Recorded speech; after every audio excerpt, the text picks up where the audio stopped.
Save some of that for later when we finish. Max has, of course, done a whole pile of beautiful work in the years that he has been here, ranging, sort of exploring personal information management from a user perspective, from a machine learning perspective, and all sorts of exciting directions that he's explored. And he is going to tell you about just a small subset of them today at this event. Thanks, David. Over the years, I've learned various tricks from my advisors, and one of the things I was going to try to do is give my talk backwards, because if you ever see David give a talk, the order in which he gives the slides is completely randomized sometimes, but I'm not going to do that because my brain doesn't work like that. So anyway, so for those of you who don't know, right now I am currently a research scientist working in the University of Southampton in England, working on sort of the sequel, or sort of revenge of the work that I'm going to present to you today. And we're particularly working with the Web Science Institute, working with MC Shrafel here, and Tim Berners-Lee and Nigel Shadwell on open data and personal information management. But that's a different talk. The first thing I want to talk to you about is going back to the past, to the beginning of my PhD, and basically a series of projects that I've worked on toward looking at the ways we can make people work more efficiently with information, the information that they deal with on a daily basis. So where did this come from? So I'm not sure how many of you are familiar with British humor or British culture, but there's this amazing fake science program in the 80s called Look Around You. And at the beginning of every episode, they start their episode by saying, look around you, can you find out what we're looking for? So this is sort of the process that was the beginning of my PhD. So I joined David's group, and David is sort of interested in the ways that people interact with and manage information. And so then I was set out with a task of saying, okay, what are the problems that people are having with managing information? Well, it didn't take long to realize that there was something sort of funny and strange going on here, which is that we have these really sophisticated digital devices in our pockets, but there's a lot of information that ends up outside them. And so we started to wonder, okay, why is that? And moreover, what's even more peculiar is that as workplaces have gotten increasingly automated and digital, the amount of paper has actually increased rather than decreased. Maybe not for some of you. It's not in general for everybody, but for most people in modern workplaces, people use paper very actively in a moment-to-moment basis. And there have been studies about why people do this, but a lot of the studies also predate the web. And so one of the things we wanted to look at is, first, is why this is. So we have these very sophisticated pieces of software called Microsoft Outlook or iCal or in our iPhones, running millions of lines of code that can do nearly any sort of manipulation organization that we could possibly imagine. Yet we still get this stuff coming out of these tools. You might ask, well, what's wrong with stuff? Stuff is okay. People are incredibly adaptive creatures. But there's increasing evidence that perhaps this isn't the best possible scenario, right?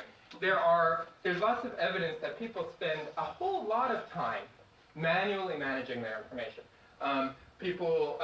So there are, and many workplace studies, particularly from the management psychology literature, looking at how much time and energy people spend on looking for things, filing their email, and doing anything but the core task that they actually should be thinking about, right?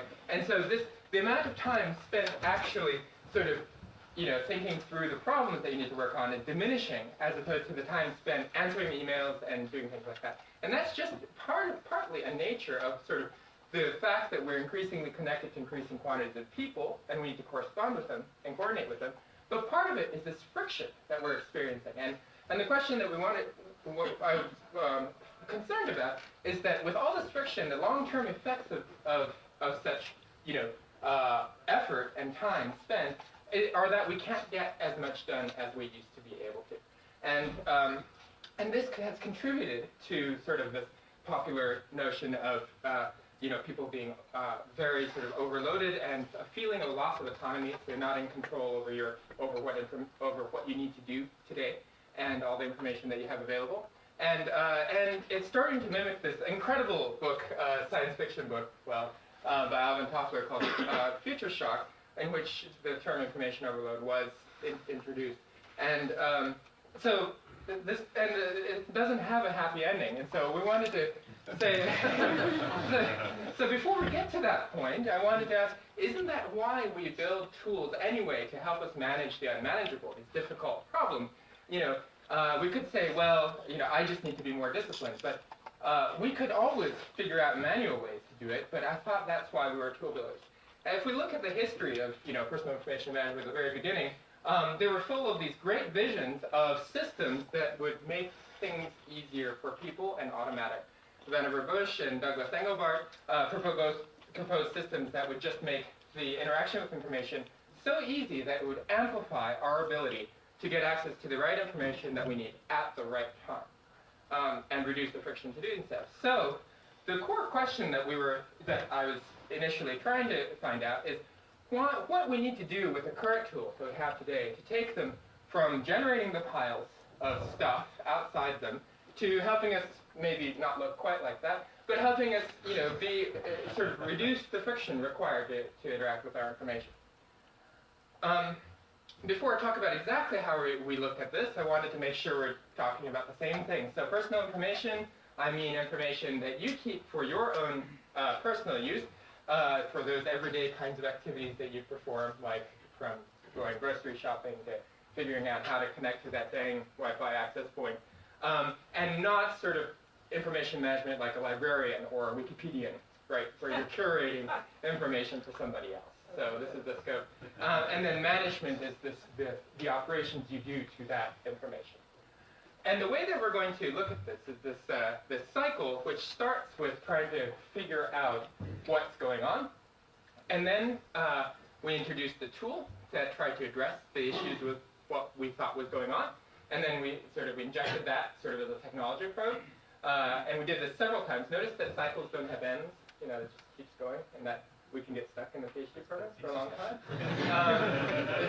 It's a warning. You should always make a flow that ends in a happily ever after, and not something that's sort of perpetually repeated. So this is the outline of the rest of the evening. No, just kidding. So we're going to first talk about the information scraps, which is the beginning of our journey at the top of the circle to figure out what's going on. All right. And then we're going to talk about a tool that we introduced called Listed, which is a very simple note-taking tool that also watched carefully how people used it.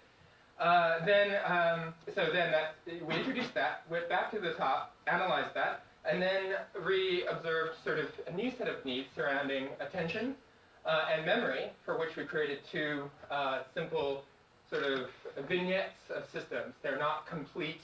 They work, but they're not fully robust yet, but I'll show you what they're all about. So first chapter, information scraps. And we're going to go through this very sort of at a high level.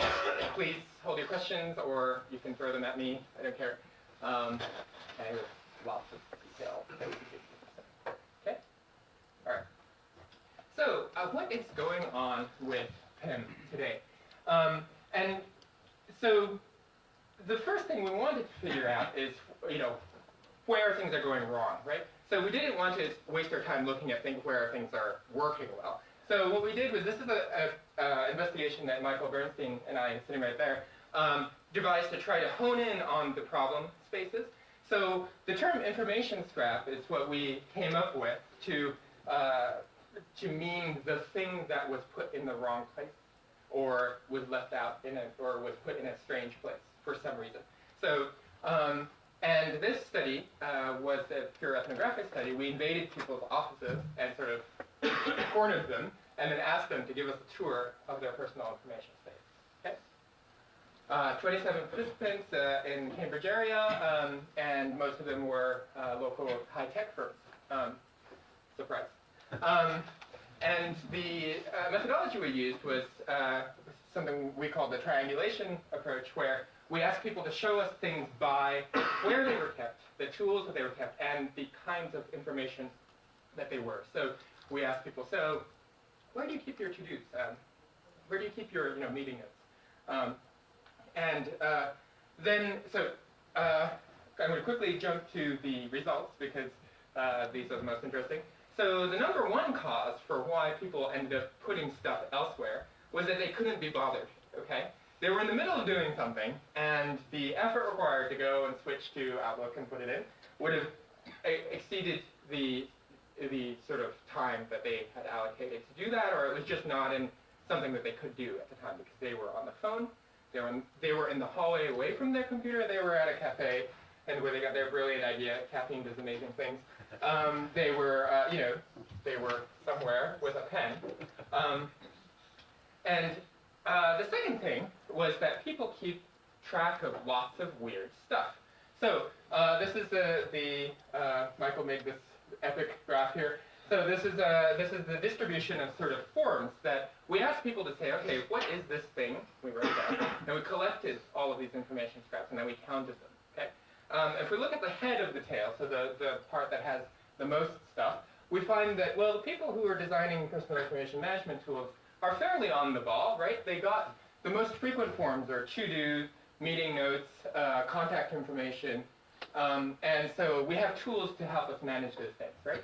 But then at the long tail, the end, we have a whole bunch of weird stuff like poetry, pictures of team members, the name of my car, rebate, codes, citations, academics, email lists on the internet, and so there's a whole bunch of stuff. And what's interesting is that this distribution occurs not just for the group, but for the individual as well. In other words, every person has sort of that kind of distribution of weird stuff that they tend to keep track of. Okay?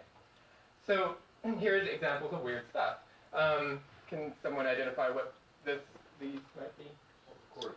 Yeah, these are chords, and can somebody identify this? Somebody's bank account number? No, just kidding. It's I believe it's a tracking number, and this is some puzzle that was well-friddled. Maybe you have slightly well-friddled on the internet. Anyway, so, and they wanted to keep track of it, right? Of course we don't have a well-friddled application. That would be silly, right? Okay, and then the third thing that we noticed immediately was that there were mutants everywhere. So by mutant, I mean, if you think about the canonical form of a contact information, say email address, phone number, these things. Well, most of the time when you write down somebody's contact information, it has other stuff like, oh, this is Joe the plumber, and he's my hero. And you have extra things, or it's in the context of something else, like it's in the context of a thing to-do list that you have to do today. So if we naturally write down personal information, we find that things are in the context. So if you look at this, so this is sort of a you have to email Jerome and you owe him 600,000 euros. That's not just a regular contact information. Jerome. He's a generous guy. Okay, the last thing that was very interesting to us was the degree of sort of creativity and sort of all-outness, sort of the extent to which people will go out and do things to make PIM work for them. This hasn't been documented extensively outside of specific tools. So there's a great paper by Steve Whitaker and Candy Seidner about how people use email for everything. People will use email for their to-do, they'll email themselves, all sorts of things. Yeah, I see some nodding heads. Notes for things and contact information. But this hasn't been documented really outside email, the way that people use tools for also, So this example, for example, so this could be not necessarily high-tech tools. These could be simple tools like paper. So this person put little paper scripts on every single tool so that you could inventory them easily. But also some of the paper scripts were made so that you had to tear the script in order to use it, so that it was like a bit that flipped, and you knew somebody used your tool. Very interesting and important. And then this is a system admin who really loves the command terminal, right? And he hated this corporate web calendar that he had to use, and so he created a Python script that would let him add things, and he referred to it constantly, and it worked for him from the command line. He was a hacker, so this was easy for him to do. This is somebody who lived out of one of these customer relations systems. So basically, he was a technical support engineer for a high-tech firm, and he was was using these issue trackers to keep track of everything that he needed to do for people, but also for himself.